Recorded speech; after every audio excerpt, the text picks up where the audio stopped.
Voilà, bonjour, chers frères et sœurs, nous vous saluons.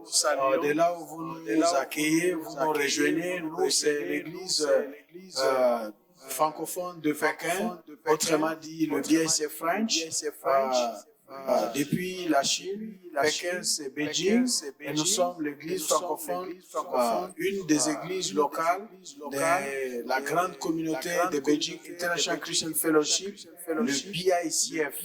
Et nous, l'église francophone de Pékin, et nous est aussi née l'église fille francophone pour Christ à Wuhan.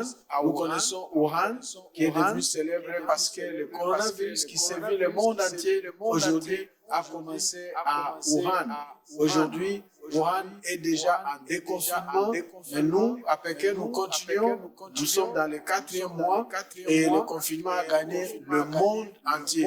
C'est à partir du coronavirus commencé à Wuhan que le confinement a commencé en janvier et depuis là, nous sommes en ligne pour avoir nos cultes chaque dimanche à partir de 11h. Aujourd'hui, dimanche 26 avril 2020, nous nous retrouvons avec vous depuis Pékin. Soyez bénis par le Seigneur, le Dieu Tout-Puissant, qui nous donne la vie en dépit du coronavirus, en dépit de tout ce qui se passe, le confinement. Certaines personnes sont peut-être en quarantaine.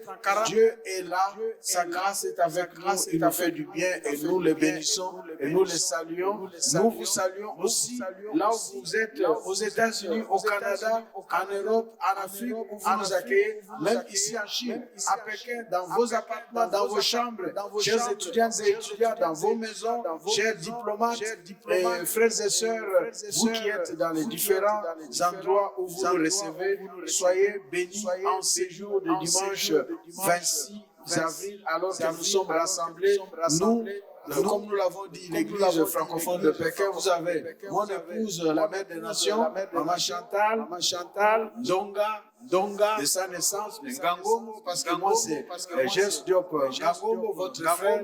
Et puis nous avons aussi Caris Glad, c'est notre dernier fils, mais il est là comme de la chorale. Et puis là, nous avons les frères Epaphrodite, Paulin Beffio, Epaphrodite. Et nous avons notre sœur Vanessa qui dirige la chorale depuis avant le confinement. Et nous avons notre sœur Emilienne. Nous vous bénissons. Et donc, notre sœur Emilienne Waters, parce qu'elle est américaine. Et elle est là. C'est une américaine, mais elle parle français. Donc, nous bénissons le Seigneur pour sa présence. Nous vous saluons, nous vous bénissons et nous acclamons le roi des rois qui nous donne d'être là ce matin. Là où vous êtes, faites comme nous. Si nous acclamons, vous acclamez. Même seul dans votre chambre, vous acclamez. Si nous nous agenouillons, vous agenouillez. Si nous nous levons, vous vous levez. Si nous chantons, vous chantez. Nous prions, vous priez. Faites avec nous, participez à ce culte comme si vous étiez physiquement là-bas. Nous bénissons notre Dieu qui est le Seigneur, le roi des rois, qu'il vous fasse du bien pendant ce culte auquel vous allez participer seul ou avec votre famille, que Dieu vous visite et que le Saint-Esprit établisse la présence effective et réelle de Jésus-Christ là où vous êtes. Merci Seigneur. Merci Seigneur. Et dans cette attitude, nous voulons présenter nos vies et nos cœurs à ces dieux qui a quitté, qui nous a fait le don de son Fils, Jésus-Christ qui a quitté le ciel et qui s'est sacrifié sur la croix en mourant pour nous. Ça a fait quelques dimanches que nous avons célébré la Pâque, nous avons célébré la mort et la résurrection de notre Seigneur. Et c'est grâce à sa mort et sa résurrection que la lumière de sa vie depuis le ciel, lui dans nos cœurs, et chasse nos ténèbres, parce qu'il nous a sauvés, il nous a rachetés, il nous a délivrés des ténèbres pour nous placer dans le royaume de la lumière, sa lumière, le royaume de notre Dieu. Nous prions pour nos vies, nous prions pour nos familles, nous prions pour tout ce qu'il a, pour tous les biens qu'il est pour nous. Et nous voulons continuer à recommander le monde qui est sévi par la présence de la pandémie, du coronavirus. Nous voulons recommander le monde à la grâce de Dieu, alors que le Seigneur parle. Le Seigneur est sur son trône, il trône. Nous voulons que le Seigneur continue à être célébré, même dans le confinement, même dans la quarantaine où les gens se trouvent, alors que le monde est perdu, se débat et se démène. Nous voulons que le monde sache que l'Éternel, notre Dieu, est Dieu et il est sur son trône. À lui seul soit la gloire, parce que le monde est dans sa main. Ensemble, nous prions. Et notre sœur, Maman Chantal, la mère des nations, va élever la voix pour dire cette prière qui proclame la Seigneurie, la gloire, le règne, la souveraineté de notre Dieu en tout temps et sur toutes choses. Alors que nous allons, après ce moment, passer à la parole de Dieu. Merci Seigneur. Merci Seigneur. Alléluia.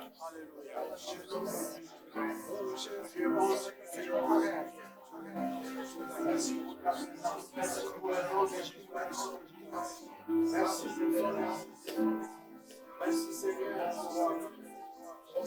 Des enfants qui sont rassemblés dans le village,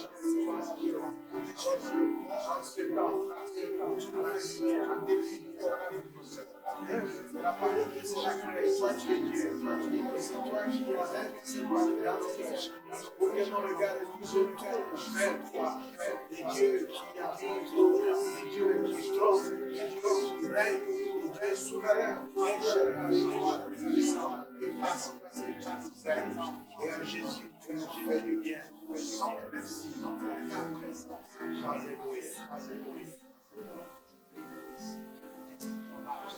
Alléluia, alléluia. Seigneur notre Dieu, tu es élevé. Seigneur notre Dieu, tu es magnifié. Tu es glorifié, Seigneur. Tu es le vainqueur des nations. Tu es le roi des rois, notre Dieu. Personne ne peut se comparer à toi, notre Dieu. Alléluia. Tu es le Dieu qui écoute les prières. C'est pourquoi toutes les nations viennent à toi, Seigneur, notre Dieu. Merci, ô Éternel, parce que nous sommes en vie. Nous nous tenons sûrs de gens, Seigneur. Aujourd'hui, c'est parce que tu as voulu nous compter parmi les vivants d'ici dimanche. Oh Seigneur, merci. Merci pour la vie que tu nous accordes gratuitement, Seigneur. Alors que maintenant, dans les différents hôpitaux du monde, oh Seigneur, on entend parler des machines qui s'appellent respirateurs. Oh Seigneur, notre Dieu, c'est toi qui as créé les systèmes respiratoires des hommes. Seigneur, tu nous les donnes gratuitement. Nous ne te donnons rien. Pendant qu'on apprend qu'ailleurs, il faut payer 50 € par jour pour avoir accès à cette machine. Oh Seigneur, merci. Merci. Si on pouvait compter 50 € multipliés par le nombre de jours que tu nous as donnés sur cette terre, combien on te devra, Seigneur. Oh, gloire à toi, les dieux d'amour, les dieux pleins de bonté, les dieux grands. Nous voici devant toi tes pieds pour te dire merci pour la respiration gratuite que tu nous accordes, Seigneur, pour l'oxygène, Seigneur, que tu mets à notre disposition pour notre vie, Seigneur, notre Dieu. Nous te sommes très reconnaissants. Reçois notre louange, reçois notre adoration, reçois toutes les actions de grâce. Oh Seigneur, merci pour tes bienfaits. Ils sont nombreux, Seigneur notre Dieu. Nous ne pouvons pas nous mettre à les compter. Les temps ne nous les permet pas. Mais nous savons une chose, que tu as fait de grandes choses. Il y a même celles que nous avons oubliées.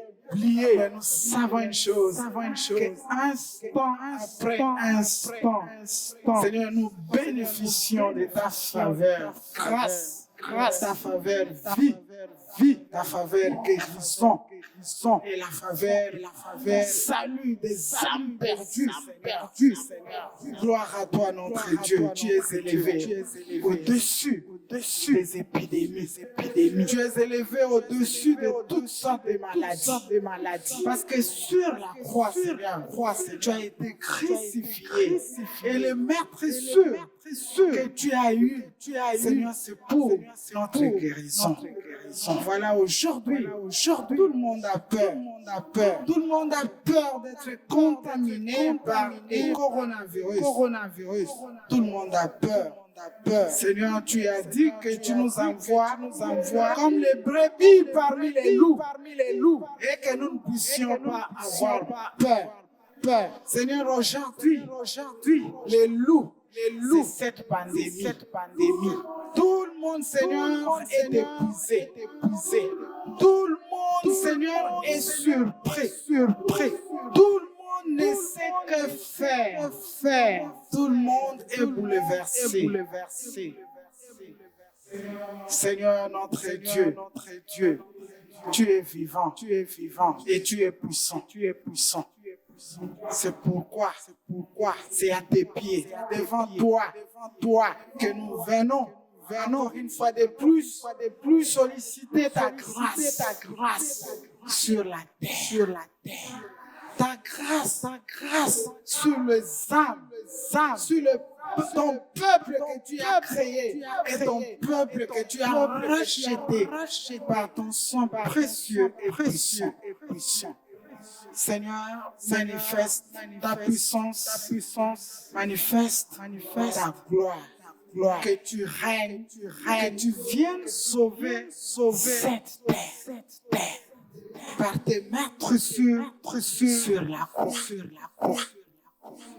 Ton sang a coulé pour couvrir ton peuple, pour protéger ton peuple de tout danger et de toute maladie et aussi de toute situation difficile. Tu vois chaque famille réunie en train de suivre ce culte de ce dimanche. Tu vois chaque personne, chaque étudiant dans sa chambre, Seigneur. Tu les vois, tu vois tous les mondes, Seigneur. Et tu es là pour prendre soin de tout le monde, Seigneur. Pour bénir chaque famille, pour bénir chaque étudiant, pour bénir chaque étudiant, pour bénir chaque personne qui est dans sa maison, dans sa chambre, seule. Confiné, mais pas abandonné, Seigneur. Confiné avec toi, Seigneur, notre Dieu. Parce que c'est toi qui donnes la joie. C'est toi qui donnes la paix. C'est toi qui communiques la vraie vie, Seigneur. Je souffle la vie, Seigneur. Je souffle la guérison. Je souffle, Seigneur, notre Dieu, ta paix. Oh Jésus, merci pour ta grâce. Merci pour ton amour. Merci pour ton bienfait. Merci parce que tu prends soin de chacun et chacune pendant ce temps de difficultés que nous traversons tous sur cette terre. Les présidents, Seigneur, sont épuisés. Les présidents sont surpris. Les grandes puissances sont bloquées. Mais sachant que faire.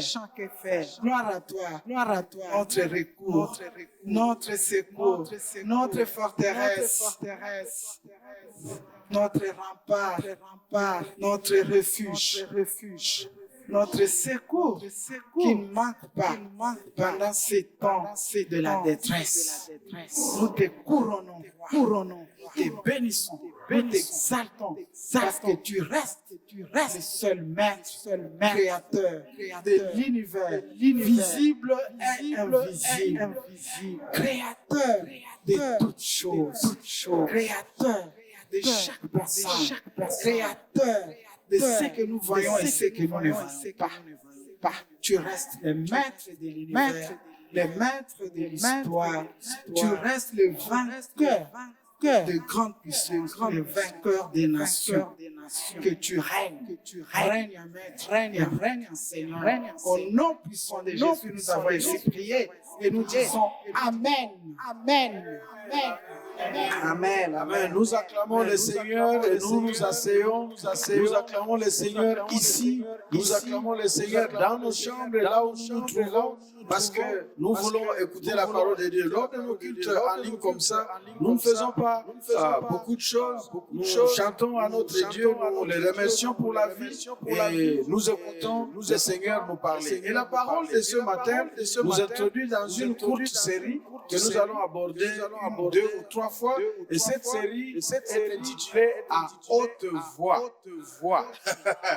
À haute voix. La parole de ce matin, c'est à haute voix. Et si on dit à haute voix, c'est comme si ça suggérait quelque chose qui ne se dit pas à haute voix. Et on le dit à haute voix.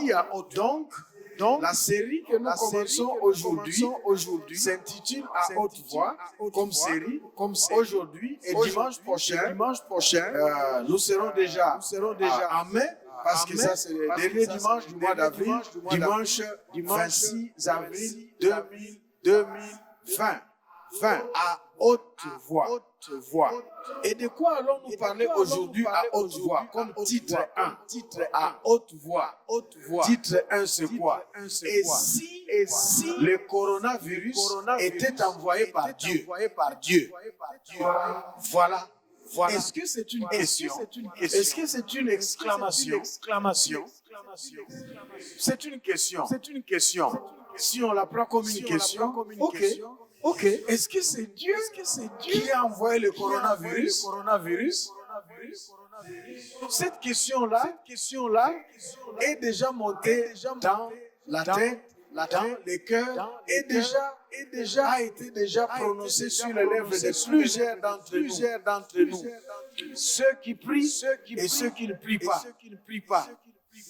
Si c'est Dieu qui avait envoyé le coronavirus. Voilà le titre de notre message. Si c'était Dieu qui avait envoyé le coronavirus, autrement dit, si le coronavirus était envoyé par Dieu, si le coronavirus provenait de Dieu, autrement dit encore, est-ce que c'est Dieu qui a envoyé le coronavirus? Ou encore, Dieu peut-il envoyer le coronavirus? À haute voix. Disons-le à haute voix. C'est ça le message. À haute voix. C'est qui c'est? Peut-être c'est mijote dans le cœur. C'est qui constitue la révolte de quelqu'un, le malaise de quelqu'un, des questions comme des questions existentielles ou philosophiques de quelqu'un. Nous voulons nous poser cette question et nous voulons donc, si c'est une question, nous voulons l'aborder sur une perspective de méditation. Nous voulons répondre à cette question en méditant la parole de Dieu. Et cette parole de Dieu que nous méditons autour de ces diverses questions qui se rapportent à ce que le coronavirus a créé. Et ça fait, nos discussions, ça fait parfois des pensées en tête. Ça fait parfois des propos que nous nous disons les uns les autres quand nous nous rencontrons. Ça fait parfois des attaques de la part de ceux qui ne prient pas auprès de ceux qui prient. Mais comment vous expliquez votre Dieu? Comment est-ce que Dieu qui est bon, peut envoyer des malheurs comme ça, des situations comme ça? Est-ce que ce n'est pas Dieu? Mais si c'est Dieu, comment expliquer ça? Est-ce qu'il est encore bon s'il peut envoyer cela? Ce sont ces questions-là devant lesquelles parfois nous sommes sans réponse convaincante. Ou bien la réponse est donnée et les gens ne sont pas prêts à la recevoir, à l'accueillir. Et nous avons voulu, conduit par le Saint-Esprit, en parler, non pas dans une approche philosophique, ou sophiste qui nous fait seulement réfléchir. Nous voulons en parler dans une perspective plutôt pastorale et prophétique. Parce que nous pouvons aborder ce genre de questions sur un plan philosophique ou scientifique ou un plan spéculatif. Nous spéculons. Ou même sur un plan spiritualiste. Nous pouvons spiritualiser et dire c'est vraiment Dieu. Parce que le monde fait trop de mal et Dieu est tellement fâché qu'il a envoyé ça. Nous pouvons aller sur toutes ces pistes-là. Mais nous avons préféré une approche, et je voulais dire théologique, pastorale et prophétique. Théologique autour de la parole de Dieu. Qu'est-ce que nous pouvons y lire? La sainte doctrine. Lorsque des situations comme cela arrivent, en reparcourant l'histoire du monde. Et Dieu comme berger et pasteur. Lorsque il y a une situation qui arrive, quelle est la finalité? Et c'est ça le caractère prophétique qui consiste à avertir, à encourager, à interpeller, mais aussi à tendre la main d'invitation de la part de notre Dieu. Et donc avec cette approche-là, pastorale, prophétique, parce que ça va rencontrer notre besoin, parce que ça va satisfaire l'attente, la souffrance d'une personne, ça va satisfaire la souffrance de quelqu'un qui serait révolté, parce que révolté sans réponse, ça ne va pas résoudre le problème. Mais lorsque nous ouvrons au pasteur de pasteur, notre Dieu, par sa parole, ce qu'il nous dit, et nous ouvrons à écouter l'esprit prophétique s'adresser à notre besoin, à notre cœur, en pareille circonstance, en termes d'individus que nous sommes, ou de familles, ou des dirigeants, des responsables, ou d'une nation, même d'église, d'une communauté, nous recevrons le traitement de Dieu et cette parole nous aiderait. Ainsi donc, nous voulons rapidement, cela étant dit, faire un parcours dans la parole de Dieu, la Bible, en considérant quelques malheurs qui y sont mentionnés. En regardant la Bible, nous voulons, par un parcours, survoler, voir si dans la Bible, on fait mention des malheurs. Et si on fait mention des malheurs, qu'en est-il dit? D'où proviennent ces malheurs-là? C'est ce que nous voulons aborder ici d'abord. Les malheurs qui sont mentionnés dans la Bible concernent soit l'histoire générale du monde, des temps bibliques, soit l'histoire particulière d'Israël comme peuple de Dieu dans sa relation avec Dieu. Et si nous parlons de l'histoire d'Israël comme peuple de Dieu, ça nous met beaucoup plus dans l'Ancien Testament, mais aussi nous retrouverons dans le Nouveau Testament. Et nous allons avec à la suite de ces regards, de ce parcours, de ce survol, de ces diverses considérations des malheurs qui sont mentionnés dans la Bible, nous allons essayer d'identifier, de relever les causes. En rapport avec le fait de l'origine de ce malheur, si provenant de Dieu ou pas. Et dans le cas où ça proviendrait de Dieu, quelles sont les causes? Mais ce qui nous intéresse plus de la cause, nous partirons à la solution. Que faire? Et donc, dans la Bible, nous trouvons déjà des passages comme Proverbes, chapitre 28, versets 13 à 14, Ésaïe, chapitre 29, verset 15, Amos, chapitre 3, verset 7, et lorsque nous voyons encore Jonas, chapitre 1, verset 7 à 10, c'est quelques passages montrent que malheur peut aussi venir de Dieu. Par exemple, en Proverbe, on montre que celui fait le mal, celui qui pêche, ça tire des malheurs. Et en Ésaïe 29, 15, il est dit que que les gens qui se mettent à faire le mal, à s'entêter dans le mal, à s'obstiner dans le mal, ça tire le malheur. Et Amos dire, Amos que j'ai cité, chapitre 3, verset 7, va dire, un malheur peut-il arriver, ou quelque chose peut-il avoir lieu dans le monde, sans que l'Éternel ne l'ait révélé à ses serviteurs, le prophète. Donc, parfois, c'est auprès de ces serviteurs que Dieu nous donne le sens pour la signification de ce qui nous arrive. Et parfois, il y a une réponse claire que ça vient de Dieu. Et parfois, il n'y a pas de réponse claire. C'est l'exemple de la situation de Jonas dans le bateau. Nous connaissons presque tous l'histoire de ce monsieur Jonas qui, au fait, était envoyé pour aller prêcher. Son Dieu lui a donné une mission d'aller annoncer la bonne nouvelle quelque part. Une grande ville Ninive. Et Jonas n'était pas d'accord avec ça. Et il a pris une autre direction. Et en pleine mer, le bateau, Jonas est monté dans un navire comme tout client. C'est comme ça que nous, dans le monde, nous vivons comme le monde entier, nous vivons comme tout le monde. Nous allons dans les supermarchés, nous prenons les avions, nous prenons les bateaux, nous roulons sur les routes, les voitures et tout. Et sur les routes, il y a des accidents, les avions se déplacent, il y a des crashs. Nous sommes là, nous y montons comme tout le monde. On ne peut pas lire qu'il s'agit d'un enfant de Dieu, on ne peut pas lire qu'il s'agit de quelqu'un qui a un problème avec Dieu, qui se trouve avec nous maintenant.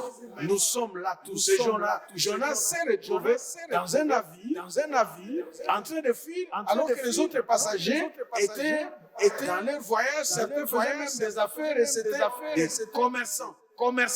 Alors, ce qui nous intéresse, c'est quoi ici dans ce récit?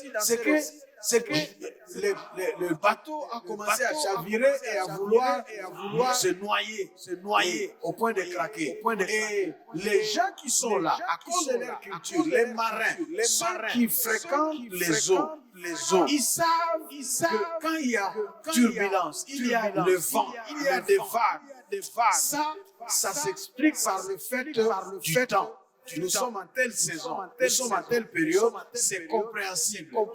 Mais ils savent aussi que ça c'est anormal. Ce n'est pas naturel, c'est inhabituel. C'est le bon moment d'aller sur la mer sans problème. Et même si vague peut survenir, ce n'est pas de cette nature-là, avec colère. Qu'est-ce qui se passe? Ils ont commencé à jeter des choses et tout, rien n'est passé. Et ils ont procédé à faire un sort, comme les gens aujourd'hui vont chez les marabouts, veulent regarder sur c'est pas moi, miroir magique ou quoi, des gens qui vont montrer leurs mains pour interpréter les signaux qui se trouvent sur la paume de la main par rapport à leur situation, leur futur. Les gens qui vont consulter même le bon retour, ce sont les pratiques prohibées. Ces gens-là ont fait ça parce que ce ne sont pas des chrétiens, ce ne sont pas des enfants de Dieu. Et là, il y a Jonas seulement qui craint Dieu. Et ce qu'ils ont fait a montré que la cause de ce qui nous arrive, c'est Jonas. Donc, le malheur qui s'abat contre nous tous dans ce bateau, l'origine, c'est Jonas. Et ils ont dit à Jonas, c'est ce que nous avons vu du chapitre 1, verset 7 à 10, dis-nous qu'est-ce que tu as fait pour qu'un malheur comme ça s'abatte sur nous tous à cause de toi. Nous connaissons la suite. Et nous avons un autre récit, le déluge. Très tôt après la création, vous lirez, si vous avez vos Bibles, dans le livre de Genèse, chapitre 6, 7, 8, jusqu'au chapitre 9, verset 17. Vous y trouverez le récit du déluge, avec notre vieux ancêtre, notre vieux père, Noé. Dans ce texte-là, au chapitre 6 de Genèse, verset 3 à 8, Dieu va constater que le cœur de l'être humain est toujours et de plus en plus, et chaque jour, dirigé vers le mal. au lieu d'être dirigé vers le bien. Et Dieu trouve que si je laisse les humains proliférer, se multiplier comme ça, avec leur cœur de plus en plus incliné et attiré vers le mal, ça serait grave. Il a décidé d'exterminer, de mettre fin à cause du cœur humain. Et tout en regardant, en décidant, il va constater qu'il y a Jonas, et il y a Noé qui était juste. Et Dieu, chaque fois c'est comme ça. Dans l'histoire générale, Dieu va constater qu'il y a Noé et il va punir, c'est le déluge, mais les 40 jours, c'est le déluge, mais il va préserver Noé avec ceux qui croiront à son message. Nous avons aussi la tour de Babel. La tour de Babel qui explique l'origine de diverses langues dans ce monde. Et nous pouvons comprendre combien c'est fait. Nous n'allons pas dans tous ces détails. À la tour de Babel, Genèse chapitre 11, versets 1 à 10, nous montre qu'au commencement, sur toute la surface de la terre, à ce moment-là, on ne parlait qu'une seule langue. Et les gens se sont dit, wow, comme nous sommes bien là parmi une seule langue, qu'est-ce qu'on va faire? Bâtissons un tour et allons jusqu'au ciel là-bas pour voir ce qui s'y trouve. Et Dieu a vu leurs intentions. Et il est allé semer la confusion. Et d'où toutes nos langues sont sorties. Donc, nous nous trouvons dans une église, notre église est une église internationale, interdénominationnelle. Nous avons plusieurs nations. Et nous nous trouvons même au sein de la même nation, plusieurs ethnies, plusieurs tribus, plusieurs familles, avec diverses langues. Et parfois, un mot qui est utilisé dans telle langue, il faut faire attention de l'utiliser, même si ça ressemble au même mot dans votre langue. Ça peut signifier des choses graves. C'est la tour de Babel. Et donc, ça, c'est le monde de ce temps-là, le monde biblique. Et nous avons Sodome et Gomorrhe. Avec Sodome et Gomorrhe est né un vocabulaire qui est mauvais. Dans le domaine de la sexualité, la sodomie, qui donne le mot homosexualité, qui devient un courant que des érudits, des savants, des avocats, des juristes, des millionnaires défendent.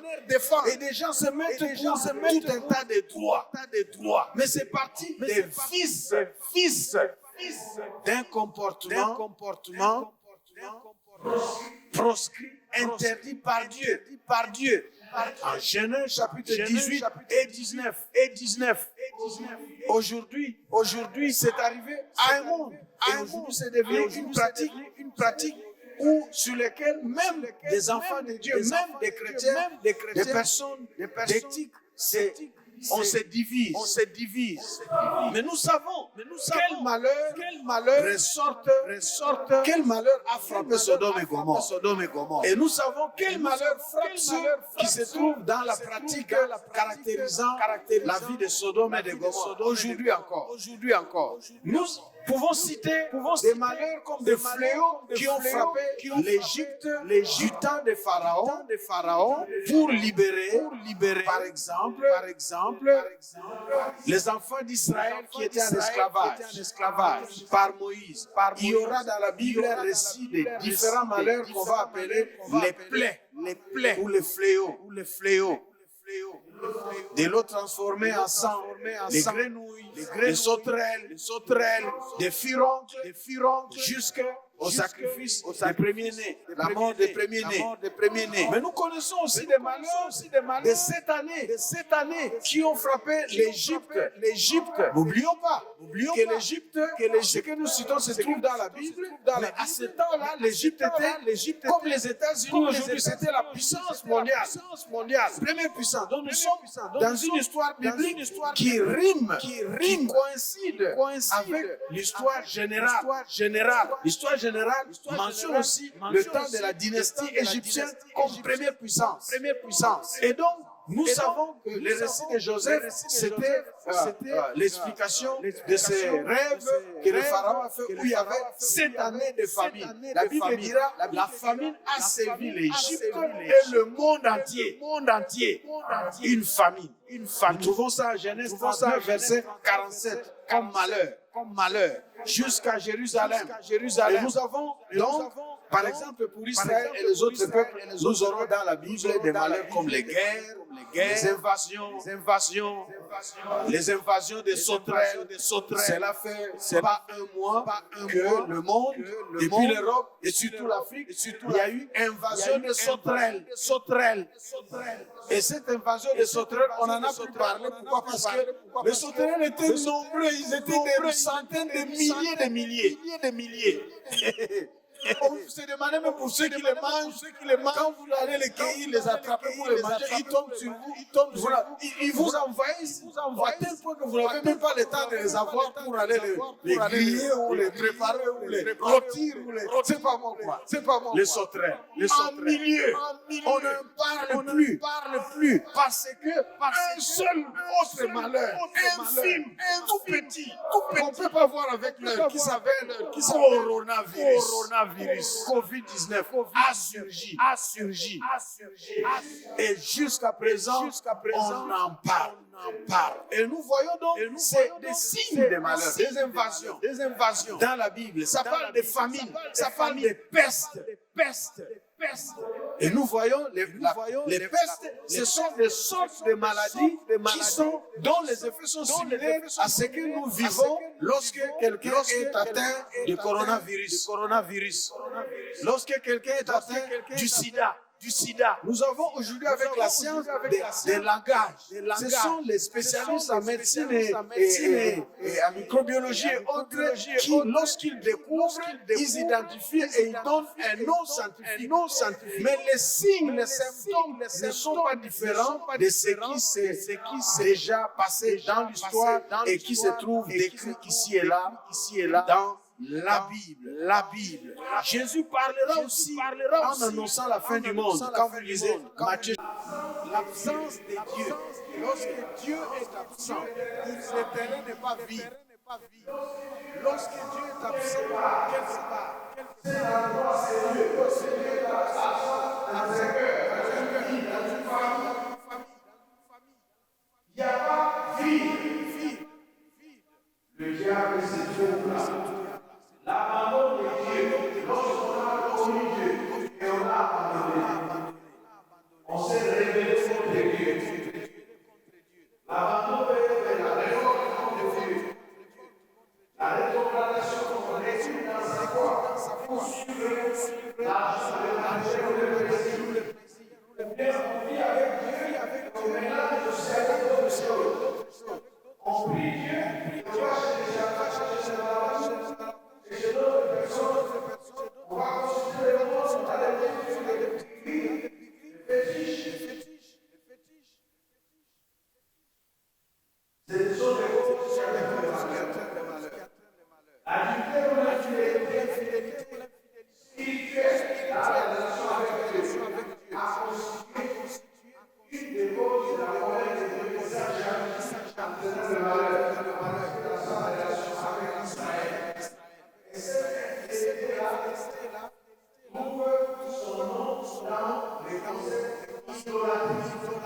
Des gens qui, au lieu d'adorer les vrais le Seigneur, alors Seigneur est créé par les êtres humains. Idolâtrie. On a un arbre, on a une fétiche, un talisman, une bague magique, on a quelque chose qu'on garde sans malheur dans la chambre. On est consacré pour la consacrer, c'est les invocations.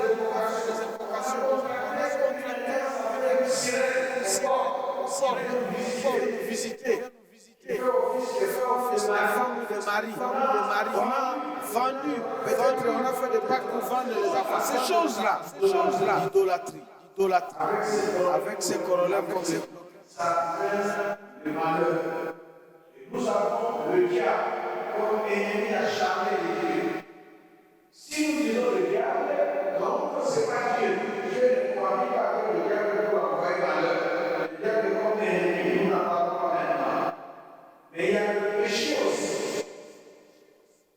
le péché comme cette épée dont se sert le diable pour accéder, pour trouver une occasion d'accusation. Nous connaissons l'histoire des Job, que le diable a cherché à mettre à épreuve en demandant la permission auprès de Dieu.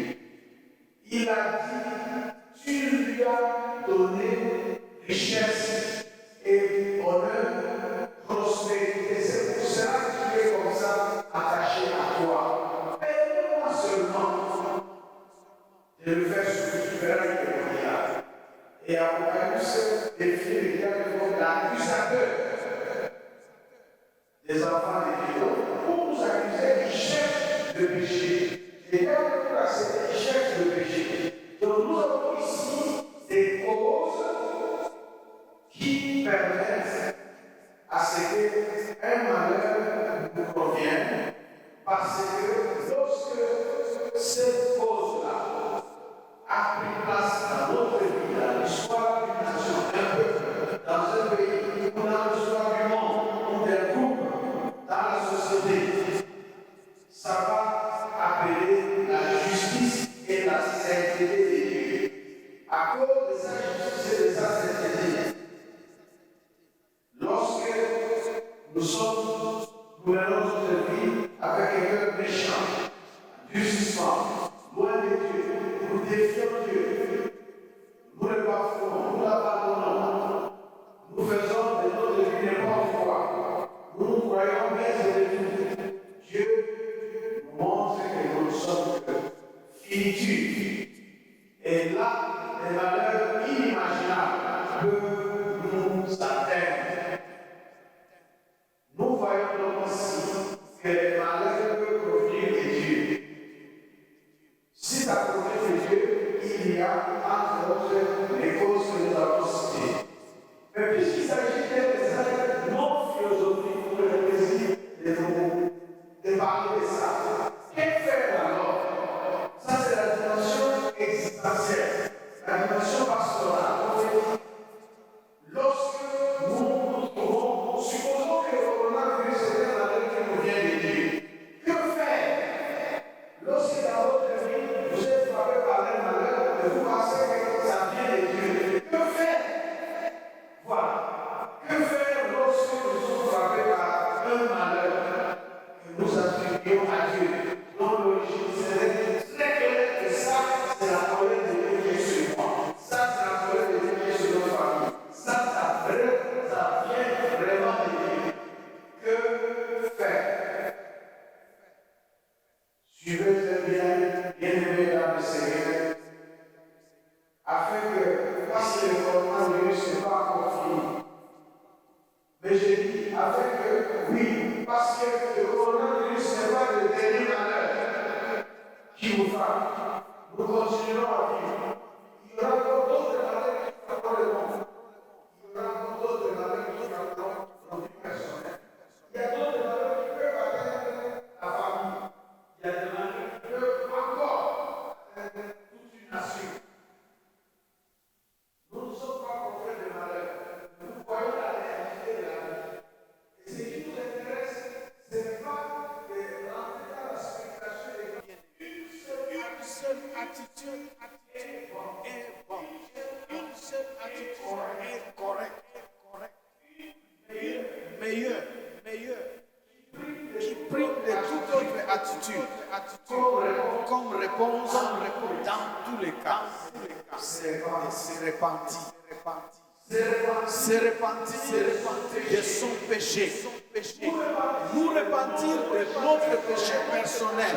En tant qu'individu, moi qui vous parle, la seule attitude que Dieu attend de moi, si jamais un malheur arrivait, il fait d'abord voir un cœur contrit, un cœur brisé, un cœur repentant, un cœur qui reconnaît que je suis rien en face de la sainteté de Dieu. Pauvre pécheur, quel péché ai-je commis? Je peux m'en souvenir clairement. Quel péché ai-je commis? Je peux ne pas m'en souvenir, mais m'humilier pour me repentir en demandant pardon à Dieu. Et tout péché entraîner ce malheur-là. Ça, c'est la meilleure réponse. Ça peut être un repentir personnel, ça peut être un repentir familial, conjugal, collectif, national. Le monde a besoin de repentance. Le monde a besoin de comprendre que parfois nous marchons sans Dieu. Nous croyons avoir la maîtrise à cause de notre expertise, à cause de tous les exploits dans le domaine de la science.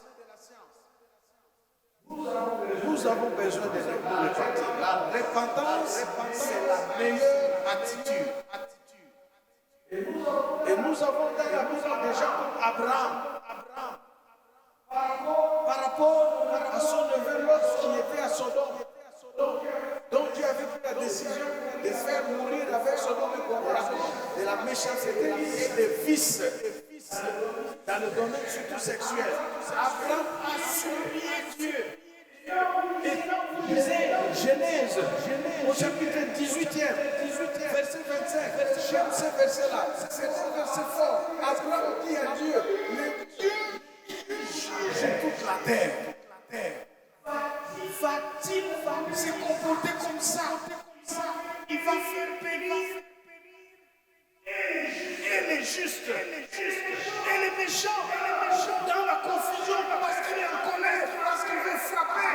Ah, cette parole est une promesse pour nous qui craignons Dieu en ce temps de malheur du coronavirus. Le coronavirus a des yeux spirituels.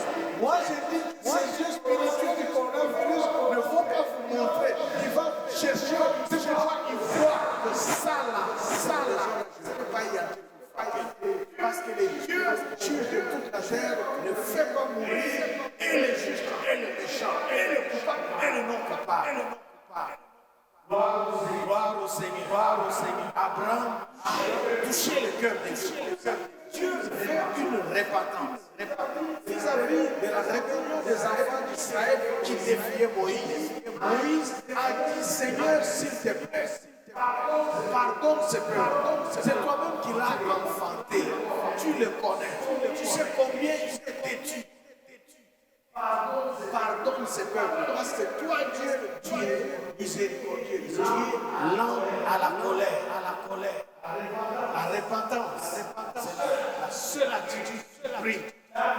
David, devant son propre péché, s'est jeté dans la cendre, supplier le pardon de Dieu, s'est réparti. C'est de David que nous avons cette attitude des cœurs brisés, des cœurs repentants, des cœurs contrits, des cœurs humbles et qui s'humilient pour supplier, implorer le pardon de Dieu. S'est réparti. David, c'est lui, lorsque Dieu va dire, David, tu choisis, je vais envoyer malheur. Ce malheur, un malheur s'appelle la peste, un autre malheur s'appelle l'épée, la guerre. Un autre malheur, Dieu décrit des malheurs. Choisis. David dit, je choisis de tomber entre tes mains. Parce que je veux que tu envoies l'épée et la guerre. Parce que l'ennemi, si je tombe entre les mains d'un être humain, il n'aura pas. Mais toi, Dieu, si je tombe entre tes mains, dans ton cœur, compatissant, plein de bonté et de miséricorde, tu auras compassion de moi parce que j'ai été créé par toi. Et c'est ce David-là qui va dire, non, bénis l'Éternel. C'est lui qui pardonne tous tes péchés. Le pardon, la repentance. Et nous trouvons ces choses que nous citons, les gens que nous avons cités, Abraham, Moïse, David, vous allez trouver en Genèse 12. La repentance, c'est ce que Dieu cherche dans chaque histoire, à chaque moment de l'histoire, auprès de chaque famille, dans toute période, quand quelque chose se passe. En ce moment du coronavirus, Dieu veut voir quelle est l'attitude des humains. Est-ce que les humains vont dire avec les gens, allez les savons, allez dans les laboratoires, inventez les vaccins, traitez, voyez, qu'est-ce qu'on fait?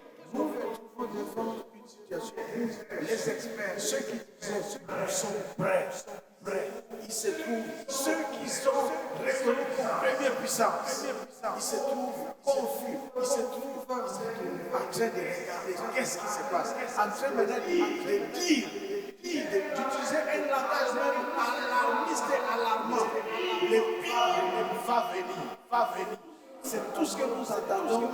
bouche des responsables. Et nous voulons que l'Église, les enfants de Dieu, sachent que nous nous levions, sachent s'élever, que nous nous levions pour dire au monde, répandons-nous, tournons vers Dieu, cherchons Dieu en tant que famille, en tant que couple, en tant qu'individu. Cherchons Dieu. Parce que Dieu a dit à Abraham en Genèse 12, verset 1 à 3, en toi, Abraham, je bénirai toutes les familles de la terre. C'est une promesse globale, universelle. Et Abraham s'est tenu devant Dieu en intercesseur, qui suppliait et invoquait. Et Dieu va promettre cela en 2 Chroniques, chapitre 7, verset 14 à 16. Il va dire, si mon peuple qui m'invoque, mon peuple sur qui mon nom est prononcé, à travers les lèvres de qui mon nom est prononcé et invoqué. Si moi j'ai décidé d'envoyer malheur à ce peuple-là, dans ce passage de 2 Chroniques, chapitre 7, à partir du verset 14, on énumère différentes sortes de malheurs. Mais ce qui est intéressant, Dieu dit quoi? Si maintenant ce peuple-là se répand, s'humilie, change de direction, de la direction des rébellions où ils étaient, ils se tournent vers moi en priant, en cherchant ma face, je les guérirai, je lui pardonnerai. Depuis le ciel, je vais donner un ordre. Toi, coronavirus, quitte. Amen. Alléluia. Oui, bien-aimé, si le coronavirus est envoyé par Dieu, ce que Dieu attend de nous, ce n'est pas de continuer à philosopher et à nous démerder les uns les autres, à nous en vouloir les uns les autres, moins encore à nous rebeller ou révolter contre Dieu. Dieu attend de nous abaisser. C'est pourquoi nous disons à haute voix, disons que le coronavirus vient de Dieu. Mais s'il vient de Dieu, qu'est-ce que nous devons faire? C'est nous repentir. Nous repentir. Peu importe que nous soyons coupables ou non. Dans la Bible, nous voyons des gens comme Néhémie qui va tomber à genoux et prier. C'est ce que nous allons faire aujourd'hui, après ce message, tout de suite là. Nous ici, et vous mes frères et sœurs, là où vous êtes, vous allez vous étendre dans votre chambre sur le sol, le pavement, ou bien vous allez vous agenouiller. Prenez une position qui signifie que vous vous prosternez, vous vous humiliez, vous invoquez, implorez et suppliez la miséricorde de Dieu, vous repentez.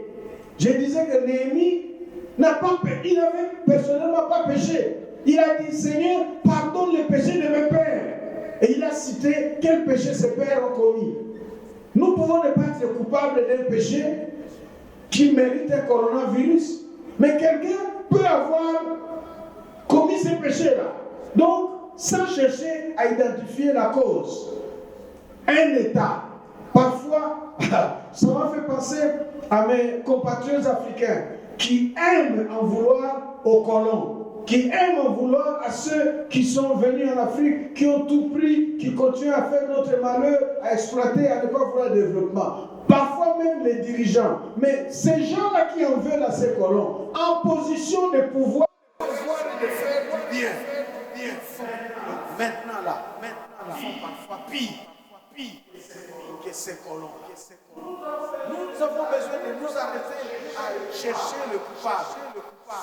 Substituons-nous et tenons-nous devant Dieu en nous repentant. Oui, coupable. D'un péché personnel qu'on peut reconnaître, il faut se repentir. Non péché personnel, mais coupable d'un péché collectif, commis par un parmi nous, commis par nos dirigeants, commis par les puissants, commis par nos ancêtres, commis par quelqu'un. En tout cas, il y a un problème. Ce qui est bon vis-à-vis de Dieu, c'est de nous repentir.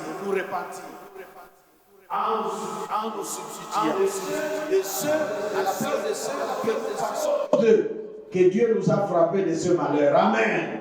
Si tu te repens en te substituant à la place de ceux que tu supposes être la cause du malheur qui vient de Dieu, Dieu écoutera cette prière. nous pensons être coupables. Ceux que nous connaissons et reconnaissons comme coupables.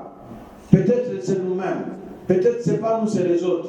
Ça peut être au niveau de la famille, ça peut être les parents, ça peut être nos dirigeants politiques, ça peut être les gouvernants, ça peut être nos aînés, ça peut être les leaders, les dirigeants, hommes ou femmes de Dieu, même dans l'église. L'église peut avoir même démissionné de sa mission prophétique, d'être la lumière du monde. L'église de ces temps, du 21e siècle, parfois nous sommes dans des combines, nous nous retrouvons dans des coups les uns les autres. Ah, moi je me souviens, dans le temps ancien, nous ne connaissions même pas, avec les réveils des années 1980, nous ne savions même pas qui est, parce que c'était arrivé, moi je suis de la République démocratique du Congo. Parfois, on ne pouvait même pas savoir cette personne-là, ses frères en Christ, cette sœur en Christ, et de quelle province, de quelle ethnie, de quelle tribu, seulement en Christ. De sorte que vous prenez votre frère, votre sœur en Christ, plus que votre frère de famille et de sang. Plus. À moins que ses frères ou sœurs de sang puissent être aussi convertis. Je ne voudrais pas ici montrer que le frère en Christ, sœur en Christ est supérieur en valeur par rapport aux frères ou sœurs de sang. Mais ici, nous voulons montrer l'authenticité, combien naïve de l'identité vrai enfant de Dieu, qui fait sa foi de manière pure. Aujourd'hui, parfois, les serviteurs de Dieu, par exemple dans mon pays, lorsqu'ils vont dans des réunions, ils ne mangent pas ensemble. Il y a des ceux qui vont à des réunions avec une petite bouteille d'anti-poison. Parce qu'ils savent que dans les milieux comme ça, il y a toutes sortes de poisons. Il y en a qui se soufflent. Il y a d'autres par la salutation. Il y a d'autres à travers le boire ou le manger ou le toucher. Dès qu'il est là, il tient ça. Dès qu'il quitte, il prend ça. Une méfiance. Et ça, ce n'est pas des réunions enfants de Dieu et païens. C'est pire encore, pas seulement chrétien, mais pasteur, servant, serviteur de Dieu, homme de Dieu. Nous avons besoin de nous repentir. Amen. Nous ne pouvons pas chercher le coupable pointé. Qui est responsable du coronavirus? Dieu attend de nous, Amen. Église, peuple de Dieu, une attitude correcte, responsable. C'est la repentance, non pas la fuite et les échappatoires de toutes sortes. Amen. Repentons-nous, humilions-nous, confessons nos péchés. Nos péchés, ça signifie mon péché que je reconnais. Confessons-le. Nos péchés veut dire le péché quelconque commis par quelqu'un, mais c'est un péché. Je m'identifie à mon frère, à ma soeur, à mon compatriote, à mes dirigeants, aux coupables. Confessons-le. Intercédons, supplions et implorons la miséricorde et le pardon de Dieu par rapport au coronavirus. Si nous le faisons en invoquant le sang de Jésus, le nom de Jésus-Christ, Dieu nous fera grâce de ne plus souffrir du coronavirus, mais d'être d'abord en paix avec lui, notre Dieu. Peut-être que vous ne le connaissez pas, vous suivez ce message. Vous vous plaignez du coronavirus, que ce message vous donne la main tendue de Dieu qui veut vous accueillir. Ouvrez votre cœur pour dire, Seigneur, peu importe le coronavirus, d'où que ça vient, je voudrais rentrer en relation avec toi. Pardonne-moi, je suis pécheur, je suis pécheresse. Et prends-moi, transforme-moi, fais de moi ton enfant en Jésus-Christ. C'est ce que j'ai cité, 2 Chroniques, chapitre 7, versets 14 à 16, où notre réponse en repentance vis-à-vis de Dieu entraîne le pardon, la guérison personnelle, la guérison familiale, la guérison conjugale, la guérison collective, la guérison nationale, la guérison globale. Laissez-moi lire alors que nous voulons prier. Le sang de Jésus nous donne cette droit. Lire avec vous un des passages qui résume notre réponse à Dieu si jamais le coronavirus venait de lui. En toute situation. Dans Actes des Apôtres, chapitre 17, versets 26 à 36. Actes des Apôtres, chapitre 17.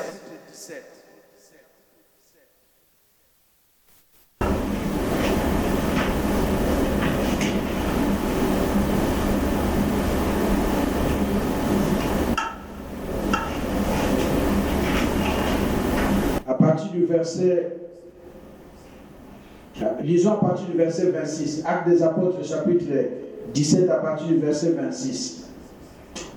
À partir d'un seul homme, Dieu a créé tout le genre humain. Il lui a donné en partage toute la surface de la terre, en fixant à chaque peuple la durée de son existence et l'étendue de son domaine. Par tout cela, Dieu invitait les hommes à le chercher. Il voulait qu'ils s'efforcent de le découvrir comme à tâtons et qu'ils essayent d'entrer en contact avec lui. Car en réalité, Dieu n'est pas loin de chacun de nous. En effet, c'est en lui, Dieu, que nous vivons, que nous agissons, que nous existons. C'est bien ce que certains de vos poètes ont reconnu. Nous aussi, nous sommes des descendances divines, disaient ces prophètes, ces poètes. Verset 29. Si donc nous sommes d'une descendance divine, comment pouvons-nous imaginer que la divinité puisse se représenter par des statues en or, en argent ou en pierre, sculptées par les mains d'un artiste au gré de son imagination? C'est pas ça prier Dieu. Mais Dieu, dans sa bonté, il ferme les yeux sur ces temps d'ignorance, sur ces temps de rébellion, sur ces temps de négligence, d'abandon que nous venons de citer. Dieu ferme les yeux. Ce qu'il veut maintenant, c'est quoi? Ces temps d'ignorance où les hommes ne savaient rien de lui.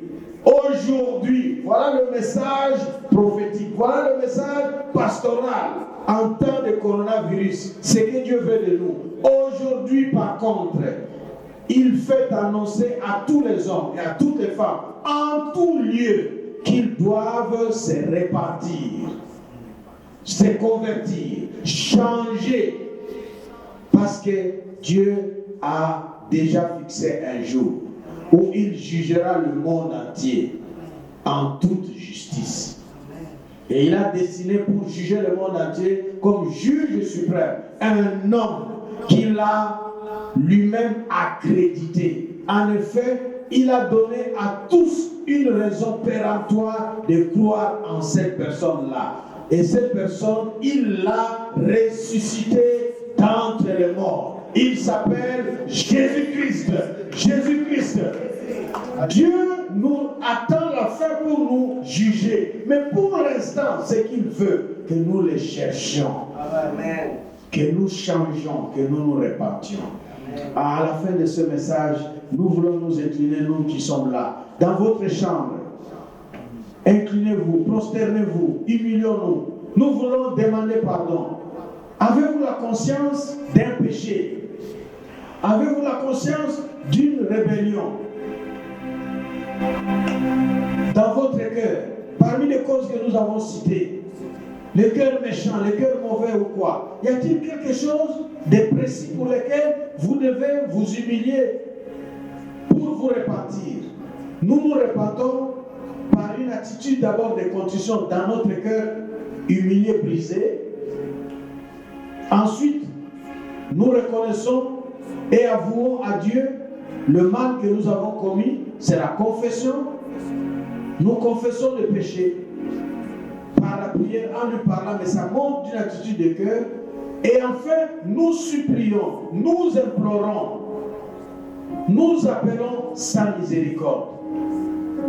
Dieu, ce qu'il veut de nous aujourd'hui, c'est que nous puissions nous repentir. Dieu, c'est comme s'il fermait les yeux. En Psaume 103, verset 8 à 9, il sera dit que Dieu, il ne se met pas en colère contre nous tout le temps. Même si le coronavirus venait de Dieu, Dieu va abandonner sa colère et son jugement si nous nous repentons. Dieu ne se met pas en colère éternellement parce qu'il sait que nous sommes finitudes, nous sommes vulnérables et fragiles. Il sait que nous sommes poussière. Alors nous, poussière, humilions-nous devant le Seigneur. C'est notre prière à la fin de ce message. Partout où vous êtes, plaçons cette vision comme attitude désormais dans notre cœur. Aux diverses questions par rapport au coronavirus.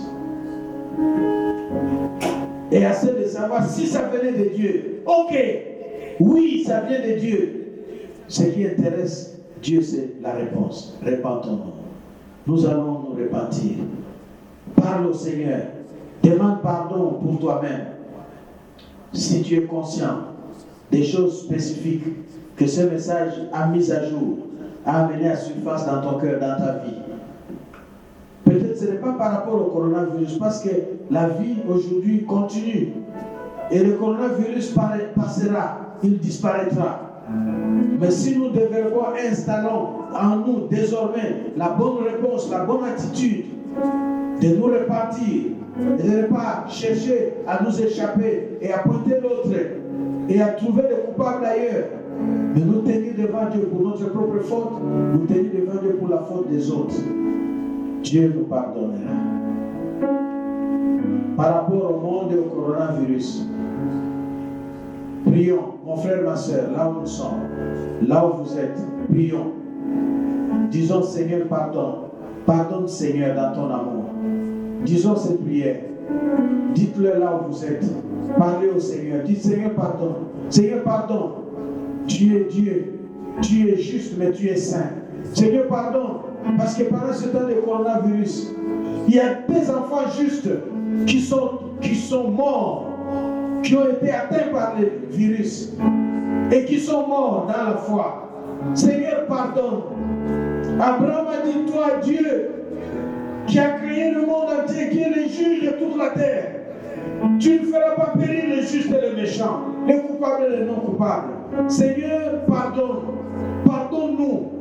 Personne parmi nous, personne ne peut lever son doigt, personne dans ce monde ne peut se tenir devant toi. Aucune personne, aucun individu, pas moi, Seigneur, aucune nation ne peut dire, Seigneur, nous sommes nets de péchés devant toi.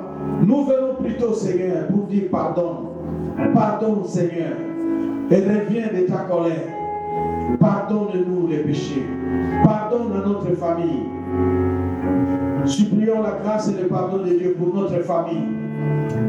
S'il y a quelqu'un dans la famille, nous pensons qu'il peut être responsable d'un malheur, d'une faute, demandons pardon à Dieu pour lui.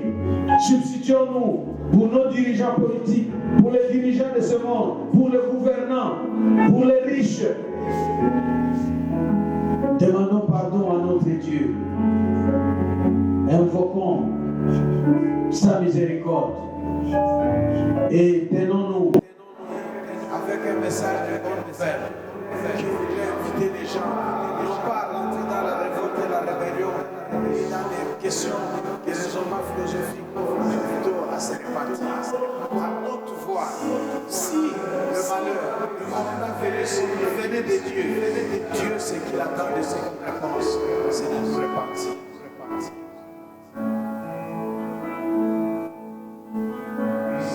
Oui, Seigneur. Oui, Seigneur. C'est en Jésus-Christ. Et si nous nous répandons sincèrement, depuis le ciel, Dieu va chasser les ténèbres de la mort. Par le sang de Jésus-Christ. Notre repentance trouve valeur grâce au sacrifice de Christ. Et après ce temps post-pascal, nous pouvons célébrer cet agneau immolé dont les sacrifices nous fait obtenir un pardon parfait, éternel, unique devant notre Dieu. Nous allons chanter que les ténèbres aient disparu. Les ténèbres peuvent être chassées.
pardonner l'Église, de pardonner les familles, de pardonner les nations, de pardonner une personne, de pardonner une maman, de pardonner une jeune fille, de pardonner un jeune homme, de pardonner un enfant, de pardonner papa.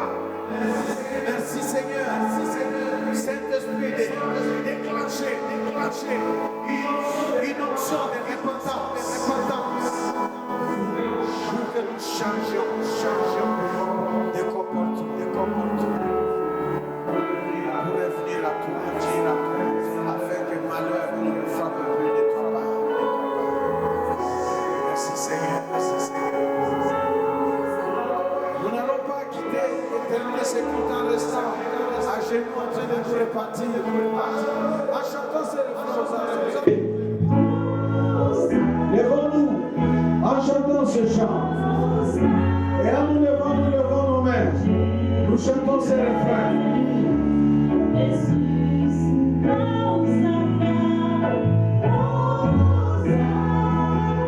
Criez aux anges. À la gloire et gloire. Ton cœur compris, ton cœur répandant est accueilli par Dieu. Et que tous ceux qui tiennent en philosophie, en réflexion, à haute voix, si le peuple venu se plaît, Dieu attend de nous la repentance. C'est le messager de la repentance. C'est le messager qui supplie la grâce et la miséricorde.